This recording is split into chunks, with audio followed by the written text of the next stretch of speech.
Hello everyone, Rahul भगत classes में आपका स्वागत है। आज हम लोग पढ़ेंगे इस वीडियो में घन एवं घनमूल।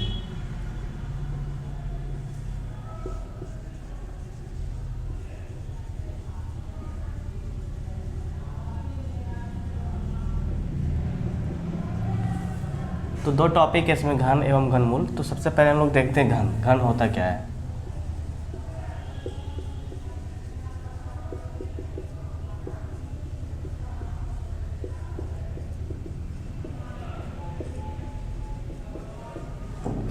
किसी संख्या को 3 बार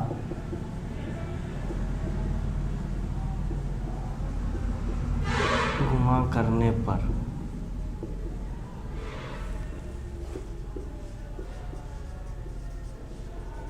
प्राप्त गुणनफल को घन कहते हैं। उदाहरण के तौर पे देखिए आप 4 का घन, इसका मतलब हुआ कि 4 को 3 बार गुना करेंगे, 4 गुना 4 गुना 4, और इसको गुना करने पे क्या प्राप्त होगा, 4 का घन, तो ये हो जाएगा 64। यानी कि 4 का घन हुआ 64। 5 का घन देखिए आप 125। ठीक है। तो अब क्या है कि घन को सांकेतिक रूप में हम कैसे लिखते हैं।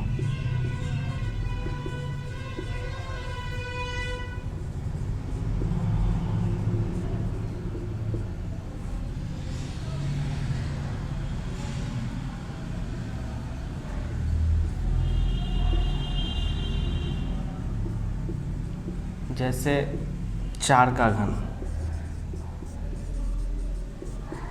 यानी कि 4 पर पावर 3। 5 का घन यानी कि 5 पर पावर 3। ठीक है। तो इस प्रकार से हम घन को लिखते हैं। यहाँ तक आप नोट करें, हम आगे बढ़ते हैं। अब जो है मैं कुछ संख्याओं का, 1 से लेकर के कुछ संख्या तक का मैं घन लिख रहा हूँ, आप उसे याद कर लेंगे। ठीक है। जैसे 2 का क्यूब है तो 2 गुना 2 गुना 2। आप ऐसे लिखो या फिर डायरेक्टली ऐसे लिखो, कोई प्रॉब्लम नहीं है।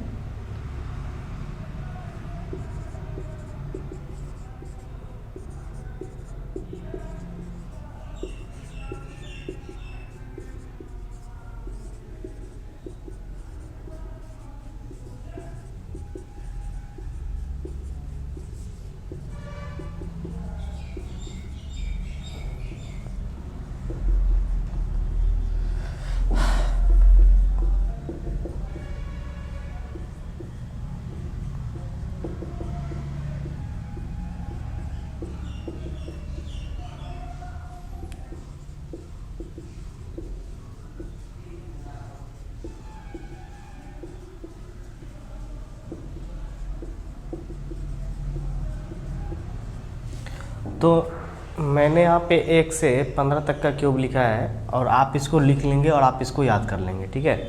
अब यहाँ पे एक ऑब्जर्व करते हैं हम। तो जैसे इसमें से विषम संख्या देखिए,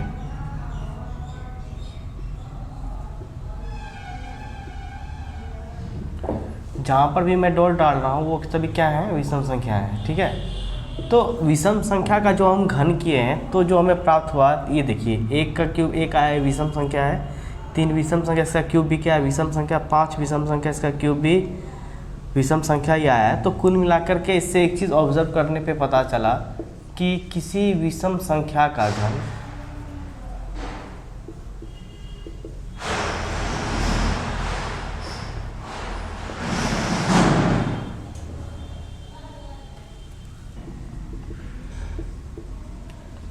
किसी विषम संख्या का घन क्या होता है, विषम संख्या होता है। ठीक है। इसी प्रकार क्या होगा,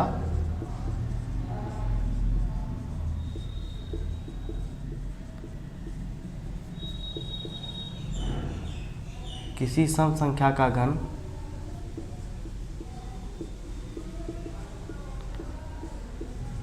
सम संख्या होता है।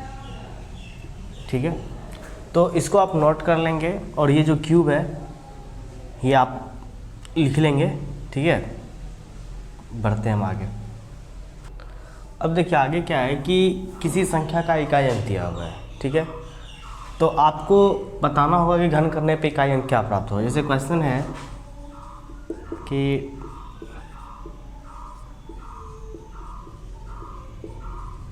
143 का घन करने पर प्राप्त संख्या का इकाई अंक बताएं।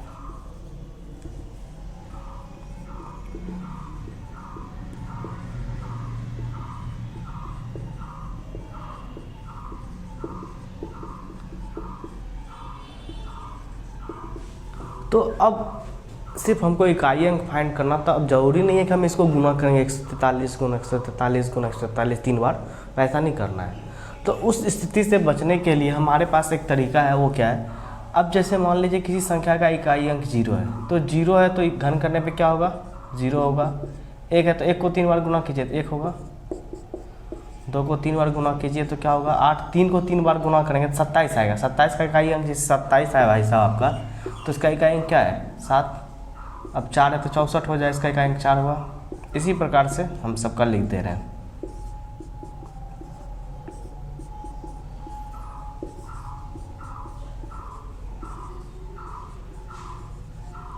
ठीक है, तो इसको आप नोट कर लेंगे। अब इस सवाल को देखिए। अब 143 का घन करने पे प्राप्त संख्या का इकाई अंक देखिए। अगर यदि इकाई अंक 3 है तो घन करने पे इकाई अंक क्या होगा 7, तो इसका इकाई अंक क्या हो जाएगा 7। अब देखिए सवाल ये है कि 216 का घन करने पर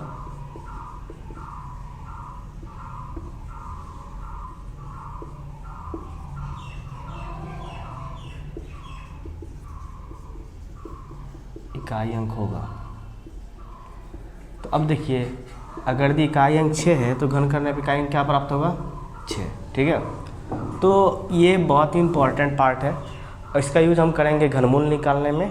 ठीक है, आप इसको नोट कर लो। तो आगे जो आप ऊपर हेडिंग देख रहे हैं वो है कि घन निकालने के लिए अल्टरनेटिव मेथड। ठीक है, तो ये बहुत ही आसान मेथड है और बहुत ही ज़्यादा यूजफुल भी होगा। तो अब देखिए यहाँ से इसको जो हम सॉल्व करने से पहले हम यूज करेंगे a + b का होल क्यूब का। तो ये होगा a³ + 3a² + 3ab² + b³। इसमें आप कोई छेड़छाड़ नहीं करोगे और किसी बच्चे को a + b का होल क्यूब आता था ऐसा नहीं करोगे आप कि b³ को पहले ला लोगे। ठीक है, तो अब जैसे मान के चलो आपको निकालना है 21 का क्यूब निकालना है। ठीक है, तो अब हमारे लिए सबसे इम्पॉर्टेंट हो जाता है ये कि एक किसको माने और b किसको माने।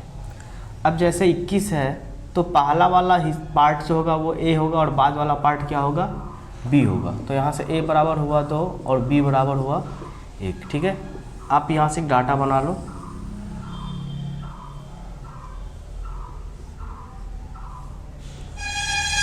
ये आपके लिए फर्स्ट सवाल है तो आपको थोड़ा सा अटपटा लगेगा। आप आराम से पहले अच्छे से देखो, फिर बाद में आप आराम से इसको उतार लोगे। तो मैंने इसको लिख दिया a³ + 3a² 3ab² + b³। ठीक है, तो अब यहाँ से अपने को करना क्या है। तो जैसे a³ का बात आता है तो a का वैल्यू 2 है, 2 का क्यूब करेंगे हम तो क्या हो जाएगा 8। यहाँ पे क्या किया a का मान 2 है तो 2 का क्यूब क्या हो जाएगा 8। अब देखो a² तो 2 का स्क्वायर 4, b का मान 1, 3ab²। a का मान है 2 और b का स्क्वायर यानी 1 का स्क्वायर क्या हो जाएगा 1, b³ यानी 1 का क्यूब कितना हो जाएगा 1। ठीक है, अब इसको देखो यहाँ पे क्या हुआ 1 है और यहाँ से 6 और यहाँ से 4 × 12 और यहाँ पे 8 है। तो अब आपको करना क्या है कि आपको सारा वैल्यू लिखना है। सबसे पहले इकाई वाला अंक के लिए 1 लिखेंगे और इसके बाद क्या है 6, तो आप 6 लिखोगे। अब यहाँ पे जैसे 12 है तो आपको 12 नहीं लिखना है, आपको इस 12 का सिर्फ इकाई अंक लिखना है। तो इकाई अंक क्या है इसका 2, तो आप 2 लिखोगे और ये जो 1 बच गया इस 1 को आप इसमें ऐड करोगे तो 8 में 1 जोड़ो कितना हो जाएगा 9। तो यहाँ पे हो गया 9। यानी कि कहने का मतलब ये हुआ कि 21 का क्यूब जो होगा वो होगा 9261। ठीक है, अगर यदि आपको समझ में नहीं आया है तो घबराना नहीं है बिल्कुल, ये पहला सवाल था। आगे और सवाल बनाएंगे तो आपको और बेहतर क्लियर आएगा, ठीक है। इसको आप नोट कर लो। तो अगला सवाल है हमारा 26 का क्यूब फाइंड करना है आपको। तो अब ये देखो भाई साहब, आपका ए क्या हो जाएगा 2 और बी हो जाएगा आपका 6। तो a cube 3a² b 3ab² b cube, ठीक है।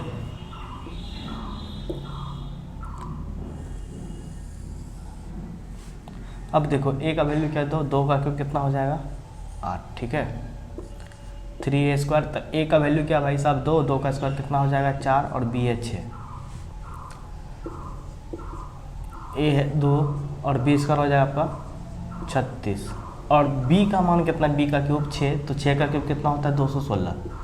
इसी वजह से मैंने आपको पहले ही बोला है कि आप 1 से लेकर के 15 तक का क्यूब जो है वो याद कर लोगे, ठीक है। तो यहाँ से देखिए अब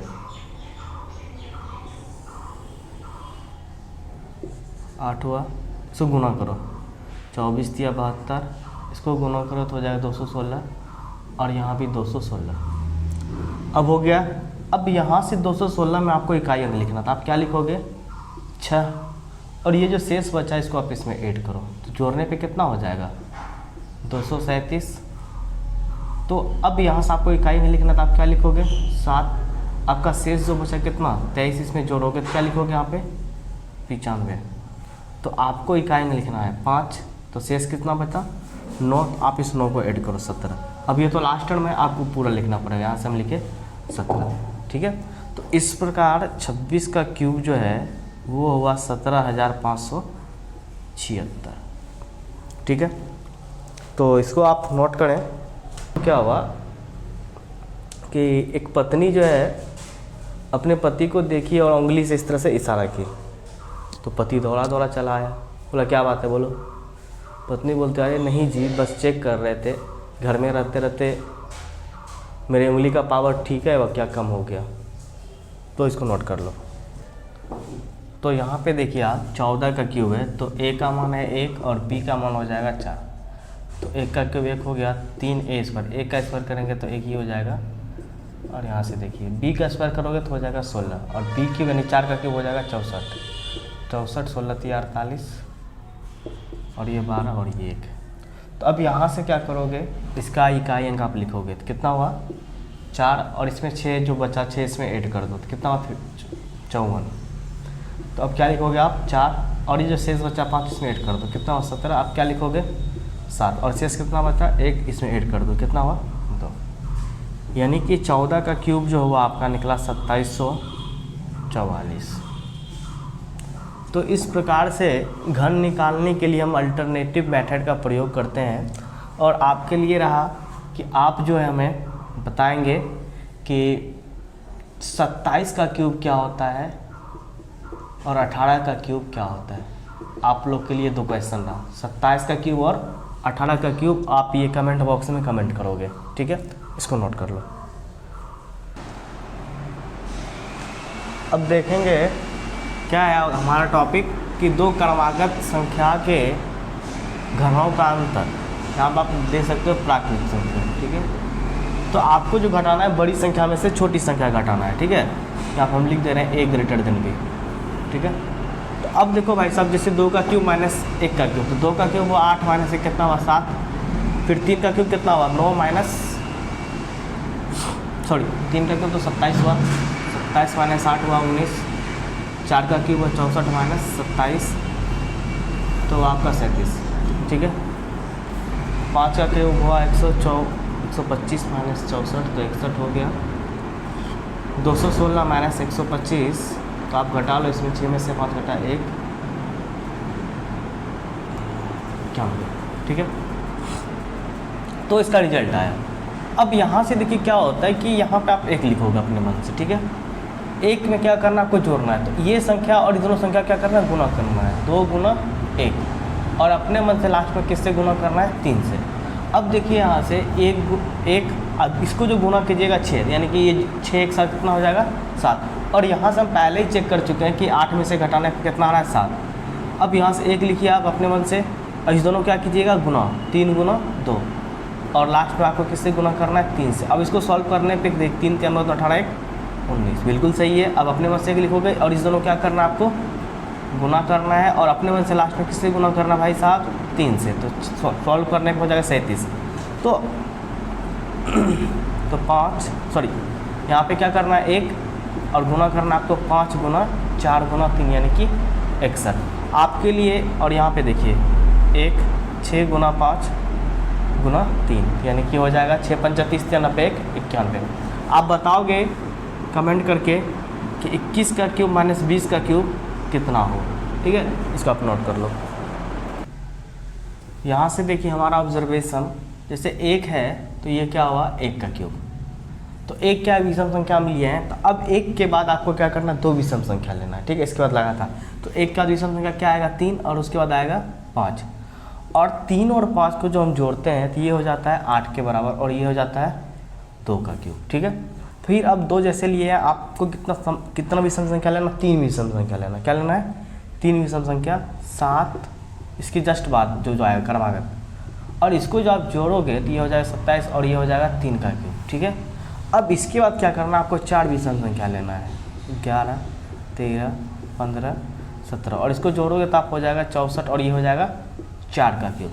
अब जैसे 4 विषम संख्या लिया, अब इसके बाद आने वाला 5 विषम संख्या लीजिए, 19 21 23 25 27, और इसको जब आप जोड़ोगे तो ये हो जाएगा 125 यानी कि 5 का क्यूब, ठीक है।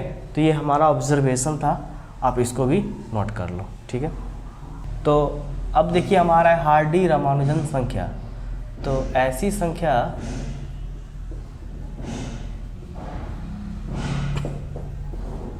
जिसे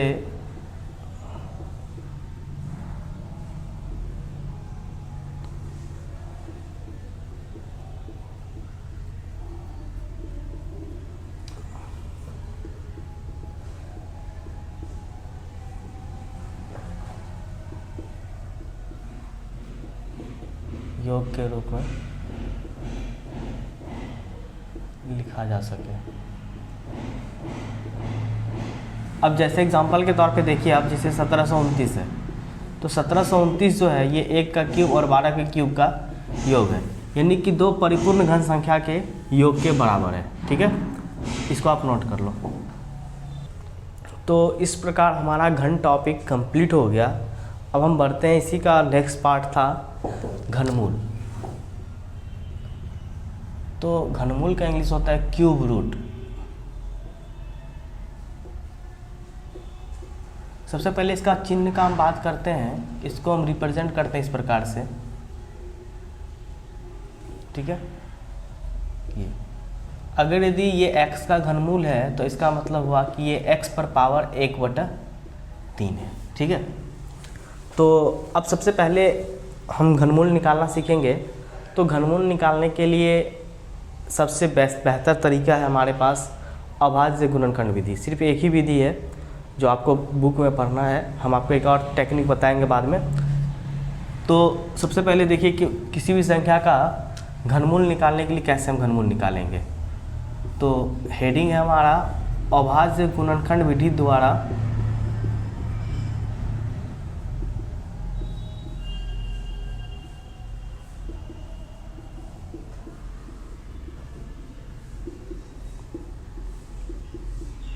घनमूल ज्ञात करना, ठीक है।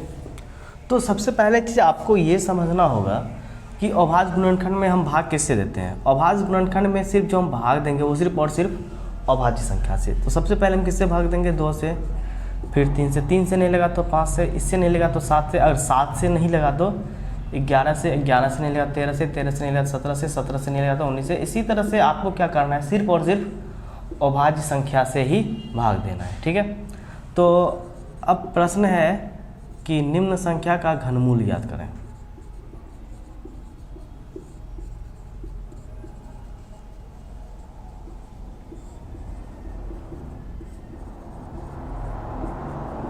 तो अब जैसे मान लीजिए पहला सवाल है 64, ये 64 है, ठीक है। 64 नहीं लिख करके हम लिख रहे हैं 27। अब जैसे मान लो आपको 27 का घनमूल ज्ञात करना है, तो आप क्या करोगे, 27 का अभाज्य गुणनखंड करोगे। तो अभाज्य गुणनखंड किए यहाँ पे हम, तो आप ये लिखने में मिस्टेक ना करेंगे। अगर इस तरह का चिन्ह लिखते हैं तो इसका मतलब ये वर्गमूल का साइन हो जाता है। तो आप घनमूल निकाल रहे हैं तो यहाँ पे 3 लिखना ना भूलेंगे, ठीक है। तो घनमूल में क्या होता है कि 3 का पेयर बनता है, जैसे कि वर्गमूल में क्या होता था 2 का पेयर बनता था। अगर 4 का वर्गमूल निकालना है, इसका हम अभाज्य गुणनखंड करते 2 गुना 2 आया तो 2 का पेयर बनता था तो 1 निकलता था बाहर। इसमें क्या होगा, घनमूल में 3 का पेयर बनेगा। कितना का पेयर बनेगा, 3 का। तो 27 का घनमूल कितना हो जाएगा, 3, ठीक है। अच्छा, अब इस बात पे हम चर्चा कर सकते हैं कि ये होता कैसे है। तो हम यहाँ पे, अच्छा पहले आप इसको नोट कर लो, फिर आपको हम समझाते हैं। अब जैसे 27 का घनमूल जो हुआ वो 3 ही क्यों हुआ, इसके पीछे क्या रीज़न हो आप समझो। तो अच्छा यहाँ से देखो, ये 27 इसका मतलब क्या हुआ कि इसको तो हम लिख सकते हैं 3 का क्यूब, कोई दिक्कत। अच्छा, घनमूल जो होता है, अगर यदि इस तरह से रूट x, ये घनमूल x लिखा हुआ तो इसका मतलब क्या होता है, x पर पावर 1/3, ठीक है।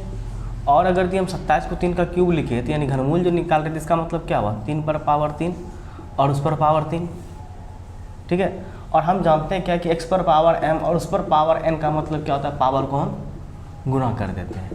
तो 3 पर पावर 3 गुना 1/3 और ये 3 कैंसिल हो गया, तो यहाँ से क्या हुआ, 3। वास्तविक रीज़न जो होता है, वास्तविक कारण वो ये है। ऐसा नहीं कि हम 3 का पेयर बनाते हैं बाहर निकालते हैं, ऐसा कुछ होता नहीं है वास्तव, ठीक है। हम वो बेशक सही हो जाए, लेकिन इसका मूल कॉन्सेप्ट जो वो ये है कि पावर पे पावर रहता है तो पावर गुना करते हैं, तो 3 गुना 1/3 क्या हो जाता है, पावर 1 आ जाता है। समझे बात को। तो अगर भी आपको लगता है कि आपको इसको नोट कर लें तो नोट कर लें, हम पढ़ते हैं अगले क्वेश्चन की तरफ। अब देखिए अगला सवाल है हमारा 343। अच्छा, एक बेहतर चीज़ ये होना चाहिए आपके लिए, बेहतर होगा कि आपको विभाज्यता का नियम आना चाहिए। अगर नहीं आता है तो फिर परेशानी हो जाएगा।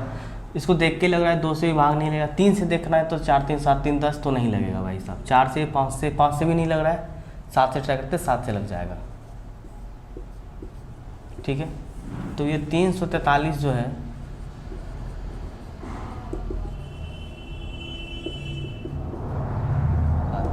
अब 3 का पेयर बना दो आप तो क्या हो जाएगा, 7। तो इस प्रकार 343 का घनमूल निकला।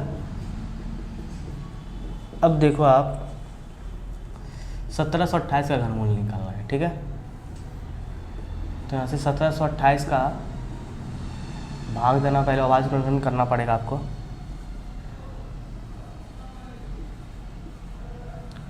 868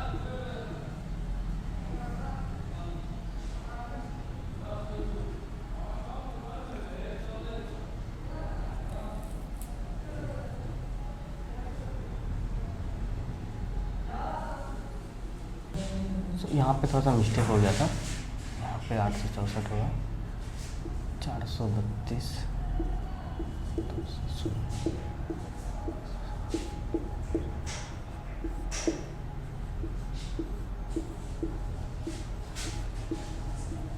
ठीक है। तो इस प्रकार हम क्या किए, 1728 का घनमूल निकाले, सॉल्व किए इसको हम।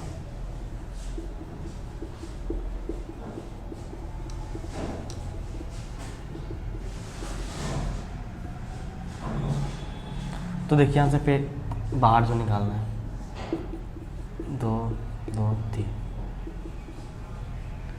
तो 1728 का घनमूल निकला 12, ठीक है। इसी प्रकार आपको घनमूल निकालना है और आप निकालेंगे 3375 का, सॉरी 3375 नहीं, 4096 का घनमूल निकालेंगे और आप हमें 4096 का घनमूल निकाल के आप हमें कमेंट बॉक्स में बताएंगे कि 4096 का घनमूल कितना होगा, ठीक है। हम बढ़ते हैं अगले टाइप की तरफ, इसको नोट कर लें। तो यहाँ पे हम 2 टाइप का क्वेश्चन पढ़ेंगे। एक ऐसी न्यूनतम संख्या जिसे गुना करने पर पूर्ण घन बन जाए, और दूसरी ऐसी न्यूनतम संख्या जिससे भाग देने पर क्या हो जाए, पूर्ण घन बन जाए, ठीक है। तो अब सबसे पहले ये समझना होगा आपको कि परिपूर्ण या पूर्ण घन संख्या क्या है। मतलब ऐसी संख्या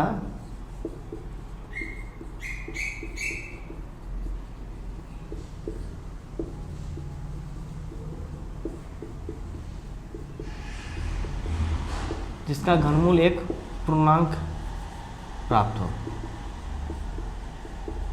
ठीक है, अब जैसे मान के चलो 64 का घनमूल क्या हो जाएगा 4, लेकिन 32 का घनमूल पूछ ले, आप बताने में असक्षम हो। ठीक है, लेकिन आपसे पूछा जाए बताओ भाई 125 का घनमूल, तो आप बोल दोगे 5। तो इसमें से क्या हुआ कि 32 जो है पूर्ण घन संख्या नहीं है। ठीक है, अब आओ इस सवाल में। तो 128 में कोई संख्या गुना करना है, लेकिन गुना जो करनी है आपको सबसे छोटी संख्या गुना करनी है। ठीक है, तो गुना जो करनी वो सबसे छोटी संख्या गुना करनी। तो सबसे पहले आपको क्या करना पड़ेगा, 128 का अभाज्य गुणनखंड करना पड़ेगा।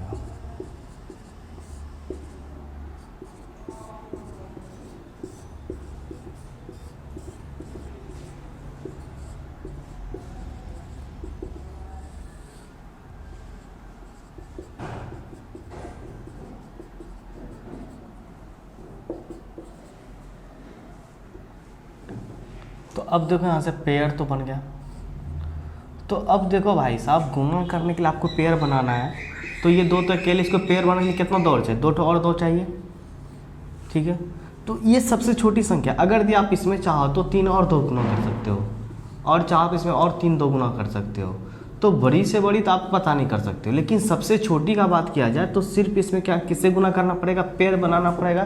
तो पेयर कितना का बनता है, 3 का पेयर बनता है। तो ये दोनों तो पेयर में बना हुआ, और ये जो 2 है बेचारा ये पेयर में नहीं है। तो कितना से गुना करना पड़ेगा, 2 2 से, यानी कि स्पष्टता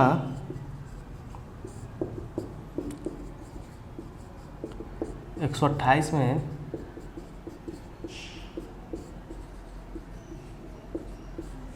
4 से गुना करने पर परिपूर्ण, गुना करने पर अभिष्ट संख्या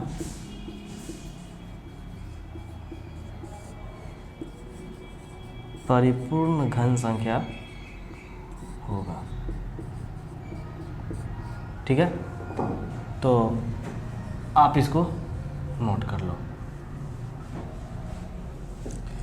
इस सवाल को देखेंगे, वह सबसे छोटी संख्या ज्ञात करें जिसे 625 में गुणा करने पर क्या हो, 625 परिपूर्ण घन हो। आप क्या करोगे, अभाज्य गुणनखंड।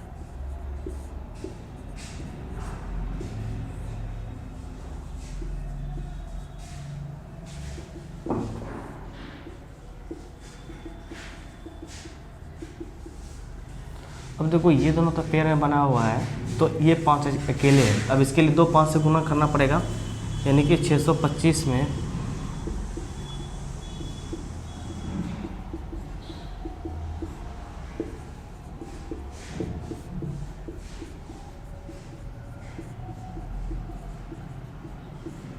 प्राप्त संख्या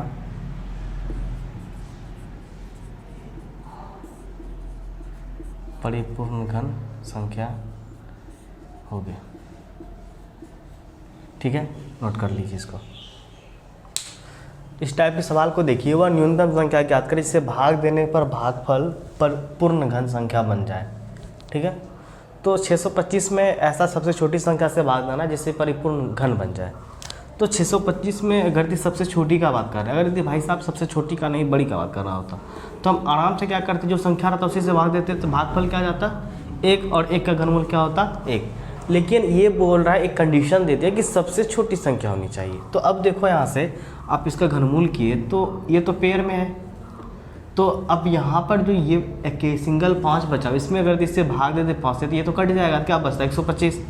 तो यानी कहने का मतलब ये हुआ 625 में इस पेयर को ख़त्म करना। तो ख़त्म कैसे करेंगे, तो जितना संख्या है 5, तो 5 से भाग देंगे, और 2 5 रहता तो 2 5 से भाग देंगे, 25 से भाग देते। तो 625 में 5 से भाग देने पर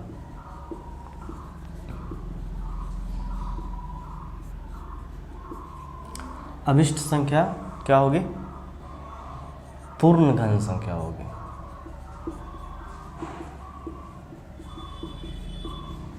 ठीक है, तो इस टाइप का मात्र मैं एक ही सवाल करा रहा हूँ। बाकी बात आप बुक उल्टाओगे, देखोगे, बनाओगे, प्रैक्टिस करोगे और बेहतर क्लियर हो जाए। कुछ है नहीं सवाल में। ठीक है, इसको आप नोट कर लो। हम बढ़ते फिर नेक्स्ट टाइप की तरफ। अब नेक्स्ट टाइप देखिए इस तरह से कि 64 गुना, इसका घनमूल याद करना, ठीक है। 64 गुना 512 है, तो भाई साहब 64 गुना 512 किसका क्यूब है, 4 का क्यूब, और ये कितना क्यूब है, 8 का क्यूब। तो ऑब्वियस सा बात है क्यूब है तो 4 बाहर निकलेगा और इससे निकलेगा 8, यहाँ से कितना हो गया 32, ठीक है। यहाँ से आप ये गलती नहीं करो, इस दोनों को गुना करके आप सॉल्व नहीं कर रहे तो बहुत उल्टा फंसोगे।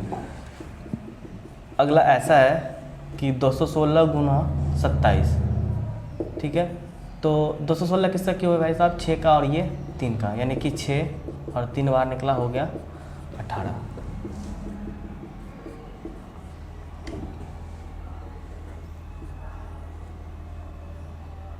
सत्ताईस 44 गुना 27, यहाँ से देखो आप ये किसका क्यूब है, 14 का, और ये क्यूब है 3 का, यानी कि 14 गुना 3 42, ठीक है। तो आप इसको नोट कर लो।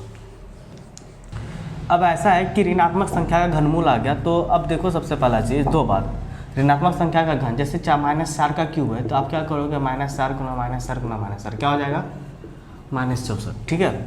तो अब यहाँ से आपको निकालना -64 का घन, तो आपको क्या करना है, तो ये किसका क्यूब है, -4 का क्यूब, तो इसका घनमूल कितना हो जाएगा, -4, ठीक है। अगर यदि घनमूल है -125 का, तो यहाँ से क्या होगा, ये -5 का क्यूब, तो इसका घन हो जाएगा -5, ठीक है।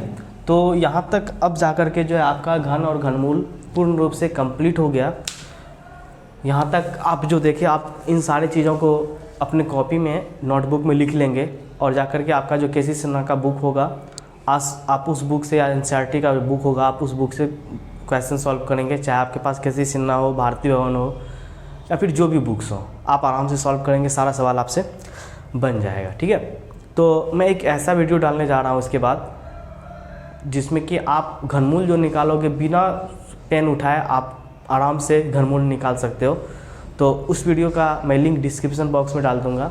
आप यहाँ तक वीडियो देखने के लिए आपको बहुत बहुत धन्यवाद।